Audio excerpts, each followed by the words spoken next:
강아랑의 정치톡 시간입니다. 8월 26일 시선을 집중시킨 정치 뉴스 만나보시죠. 첫 번째 정치톡은 연찬회가 남긴 쓴맛입니다.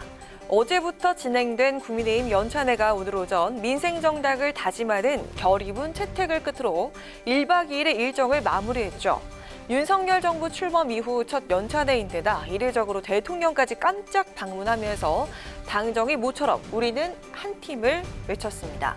민생을 위한 여러 특강과 정책 토론이 이어지면서 전체적으로 내실 있게 진행이 됐지만 개운치 않은 쓴맛도 남겼는데요. 바로 이 발언 때문입니다. 젊고 아름다운 여성의 이미지를 당신이 들어가면 바뀌지 않겠냐. 배현진 씨도 있고 나경원 씨도 있고 다 아름다운 분이고 여성이지만 왠지 좀 부족한 것 같아. 김건희 여사로도 부족한 것 같고 당신이 들어가서 4인방이 되면 끝장이 날 것 같다. 지난 6일 지방선거를 앞두고 국민의힘에 입당한 당구선수 차유람 씨의 남편인 이지성 작가. 어제 국민의힘 연찬회에서 외부 인사 첫 특강을 진행하던 중에 나온 이 발언이 파장을 불러왔습니다. 보수정당을 떠올렸을 때 제일 먼저 떠오르는 게 할아버지 이미지다. 국민의힘에는 젊고 아름다운 이미지가 필요하다면서 전 현직 여성 의원들과 김건희 여사까지 거론한 겁니다. 젊고 아름다운 여성 4인방으로 지목된 배현진 의원과 나경원 전 의원은 곧바로 불쾌감을 표시하면서 사과를 요구했습니다. 당 안팎에서도 여성에 대한 외모 품평이라는 비판이 쏟아졌습니다. 저녁 내내 친구들이 뭐라고 문자를 보내냐면 너는 4인방에도 못 끼냐? 이렇게 와요. 어제 그 발언의 문제는 제가 볼 때는 발언 내용의 문제도 있지만 굉장히 공적인 자리를 사적으로 사용했다는 게 문제예요.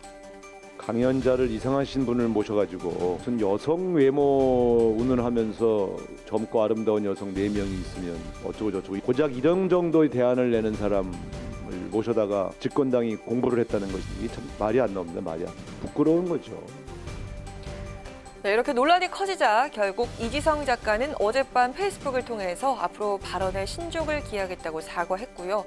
부인 차유람 씨도 저 역시 전혀 동의할 수 없는 부적절한 내용이었다면서 남편의 발언에 대해서 송구스럽다고 밝혔습니다. 집권 여당으로서 국민들의 우려를 털고 새로운 각오와 결의를 다지기 위해서 진행했던 국민의힘 연찬회. 외부 인사의 돌발 실언이 남긴 아쉬운 쓴맛이 정치권의 성인지 감수성을 다시 한번 되짚어보고 반성의 계기가 되는 약이 될 수 있을까요? 이어서 오늘의 두 번째 정치톡은 법안도 로봇이 배달입니다.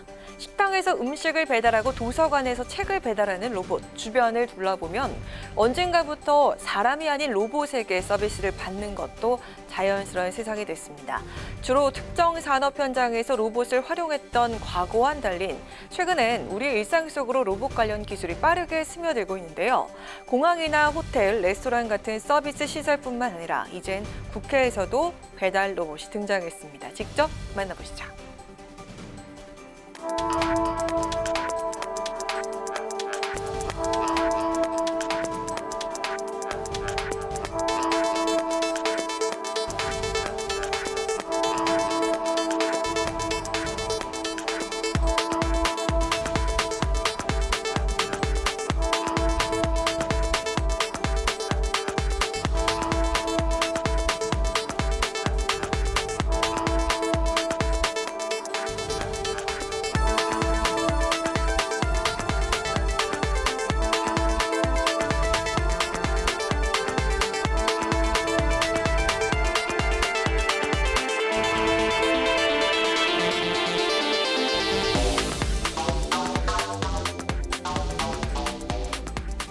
네, 어떻습니까? 도로교통법 개정안 배달 중이란 문구가 부착된 작은 로봇이 위원회가 내서 국회 경내를 가로질러서 본청 의안접수센터에 도착하는 모습까지 보셨는데요.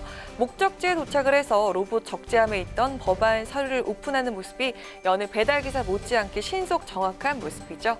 사실 이 배송 로봇은요, 이미 지난달 18일부터 매일 3차례 국회 도서관과 의원회관 사이를 오가면서 도서 배송 업무를 수행하고 있습니다. 어제 있었던 이 시연 행사는요, 민주당 정의령 의원이 자율주행 배송 로봇의 활성화를 위한 도로교통법 개정안 대표 발의를 위해서 배송 로봇이 직접 배송하도록 진행한 건데요. 정 의원은 이 법안의 발의 취지와 내용을 이렇게 설명했습니다.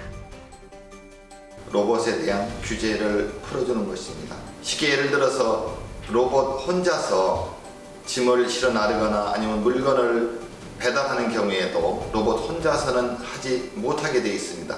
지금 인도를 이용해서 로봇이 갈 때도 항상 사람이 같이 가게 되어 있습니다.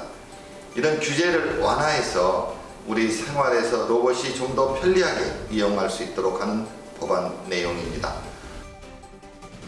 법적 용어를 생활 물류 서비스 로봇으로 규정한 자율주행 배송 로봇.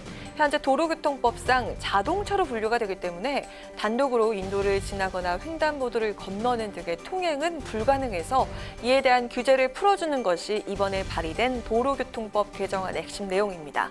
배송 로봇의 상용화를 위해서 꼭 필요한 내용이지만 규제 개혁이 늦어지면서 미국과 일본, EU 등의 타 선진국에 비해서 법령 개정이 늦어지고 있다고 합니다.